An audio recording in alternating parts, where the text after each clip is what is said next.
보기별 OX를 체크하는 방식이 문제 하나 단위가 아니라 문장 하나 단위로 집중력을 쪼개서 투자할 수 있기 때문에 조금 더 긴 시간 집중력을 끌고 나갈 수 있다고 느꼈어요. 안녕하세요. 저는 항공우주 분야에서 엔지니어로 근무하고 있는 김동현입니다. 기계공학과를 학사로 졸업하고 근무한 지는 1년 반 정도 되었고요. 주로 제품 개발이나 수치 해석 업무를 수행하고 있습니다. 저는 대학원 진학을 준비하고 있습니다. 아직 정확한 목표 대학은 없어서 대학별로 요구하는 어학 성적을 조사하던 중에 탭스가 가장 범용적으로 사용할 수 있을 것 같다는 생각이 들어서 준비하게 되었습니다. 저는 기계공학과나 항공우주공학과에 지원할 예정이고요. 세부적인 관심 분야로는 전산유체역학이 있습니다. 저는 돌이켜 생각해보면 학교를 다닐 때 그렇게 주도적인 학생은 아니었던 것 같아요. 뭔가 교수님이 수업 시간에 질문 있냐고 물어보면 손 안 들고 뒤에서 조용히 있는 학생이었고, 딱히 뭔가 연구를 주도적으로 하거나 공모전에 참여해본 경험도 없었어요. 역설적으로 남들이 하라는 것만 했기 때문에 학점은 좋은 편이었습니다. 졸업한 후에는 항공우주 분야의 스타트업에서 일하게 됐는데, 스타트업 특성상 제품 개발의 전 과정을 스스로 도맡아 주도적으로 해야 되는 특성이 있었어요. 그러다 보니까 오히려 학교를 다닐 때보다 공부를 더 많이 했던 것 같습니다. 주변 사람들한테 물어보거나 인터넷 검색도 많이 하고 전공책도 많이 찾아봤어요. 그러다 보니까 제가 학교를 다닐 때는 어렴풋이 알고 있던 지식들을 원리부터 차근차근 알아가는 그런 공부하는 재미를 회사 와서야 뒤늦게 알게 된 것 같아요. 그러다 보니 대학원에 진학을 해서 더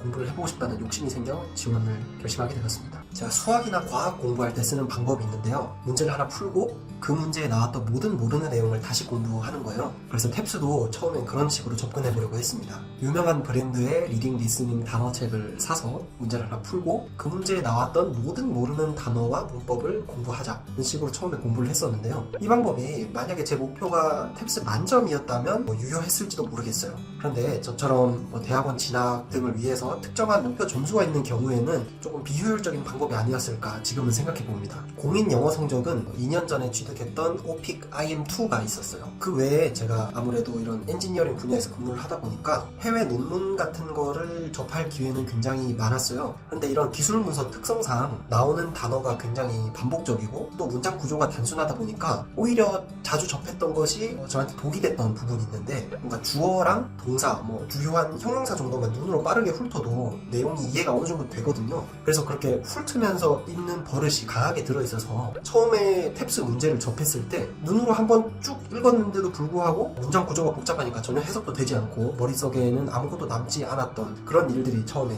많이 발생했었습니다. 그렇게 탭스 공부를 시작하고 유튜브로 탭스 관련 정보들을 찾아보다가 우연히 컨설탭스에서 제공하는 빈칸 문제 푸는 강의를 보게 됐는데, 그 영상이 저에겐 되게 충격적이었습니다. 왜냐면 그 예제 문제를 풀고 제가 했던 생각들을 강사님이 정확하게 짚으시더라고요. 모르는 단어를 딱 마주쳤을 때 당황하고 그 문장을 통으로 날려버리는 그런 생각들을 강사님께서 정확하게 짚어주시니까, 나의 문제점을 정확히 파악하고 있는 강의라면 그럼 내가 어떻게 해야 될지도 명확하게 가르쳐 주겠구나 라는 믿음이 생겨서 강의를 수강하게 됐습니다. 총 공부 기간은 약 한 달 정도고요. 그 중에 컨설탭스를 수강한 기간은 3주 정도입니다. 저는 직장과 공부를 병행하다 보니까 평일에는 퇴근 후에 한두 시간, 그리고 주말에는 3-4시간 정도 공부했던 것 같습니다. 제가 강의를 수강하고 가장 크게 도움을 받은 공부법은 아무래도 노트 테이킹인 것 같습니다. 처음에 탭스 모의고사를 치고 청해 영역에서 느꼈던 것은, 보기가 이렇게 지역적인 내용으로 나온다면 내가 듣는 것만으로 지문의 내용을 모두 외울 수 있어야 한다는 건가? 라는 불안감이었거든요. 그런데 노트 테이킹을 하면서 그 불안이 상당히 해소가 됐습니다. 노트 테이킹을 하니까 다양한 내용이 나오더라도 우선 기록을 함으로써 장기간 기억할 수 있다는 장점이 있고, 또 다시 보지 않더라도 노트 테이킹을 하는 행위 자체가 그 문장에서 가장 중요한 단어 하나를 꼽아서 메모하는 방식이다 보니까 단어 하나하나에 집중해서 들을 수 있는 능력도 길러지는 것 같고, 또 어떤 단어가 그 문장을 대표하는지 생각하면서 공부를 하다 보니까 듣기에 굉장히 큰 도움이 됐습니다. 기본적으로는 지문의 일부에만 해당하는 낚시 보기에 속지 않도록 문장의 포인트를 잡고 전체 문장의 공통점을 도출하자는 아이디어를 베이스에 깔고 항상 공부를 했고, 또 중요했던 것은 모르는 단어를 만났을 때 어영부영 그 문장을 통으로 넘기지 말고 반드시 그 단어의 뜻을 유추한 다음에 문장을 해석하고 넘어가는 점이었습니다. 처음에는 문장을 읽다가 모르는 단어를 마주쳤을 때 갑자기 머리가 새하얘지고 그 문장 전체를 그냥 이해해버리지 못하는 그런 일들이 많았었는데 모르는 단어가 나오더라도 문맥이나 그 단어의 접두사, 접미사 이런 것들을 통해서 적어도 긍정인지 부정인지 같은 추측을 하고 나서 문장의 뜻을 어느 정도 파악하고 다음 문장으로 넘어가는 게 독해의 성공률을 많이 올려줬던 것 같습니다. 저는 개인적으로 제가 아는 단어인데 들리지 않은 경우는 적었던 것 같아요. 제가 들리지 않았다면 그거는 모르는 단어나 수거였기 때문이었던 거죠. 그래서 문제를 풀고 나서 들리지 않았던 단어나 수거가 있으면은 꼭 외워주고, 특히 컨설탭스에서 제공하는 빈출 단어 수거를 공부를 많이 했습니다. 그리고 노트 테이킹이나 각 보기별로 OX를 체크하는 그런 공부법을 많이 사용을 했어요. 그런 방법이 유효했다고 생각하는 이유가, 사실 문제를 푸는 듣기 40분 동안 집중력을 유지하는 게 굉장히 중요하다고 생각하거든요. 그런데 노트 테이킹이나 보기별 OX를 체크하는 방식이 문제 하나 단위가 아니라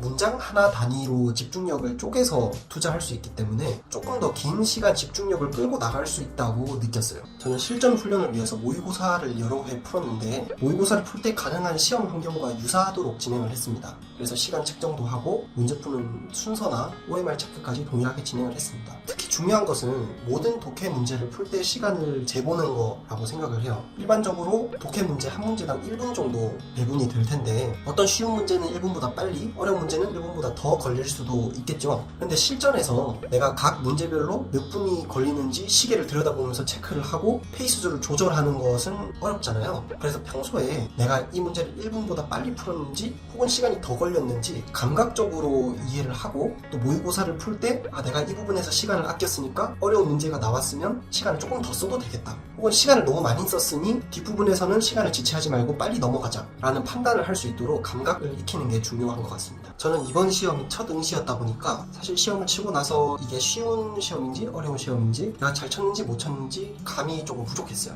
그래서 시험 결과가 나오는 때까지 시간이 굉장히 영겁의 시간으로 느껴졌고요. 다행히 결과를 확인했을 때 원했던 점수가 나와서 굉장히 안도하기도 했고 또 뿌듯했습니다. 중요한 건 속력이 아니라 방향이라는 말이 있는 것처럼 평소에 본인이 시간이 없거나 혹은 영어 실력이 부족하다고 너무 겁먹지 마시고 컨설탭스에서 제공하는 적절한 공부 방법이나 문제풀이법 등을 익히고 옳은 방향으로 차근차근 준비하시다 보면 본인이 걱정하던 것보다 훨씬 빠르게 목표 점수에 도달할 수 있으실 거라고 확신합니다. 화이팅입니다.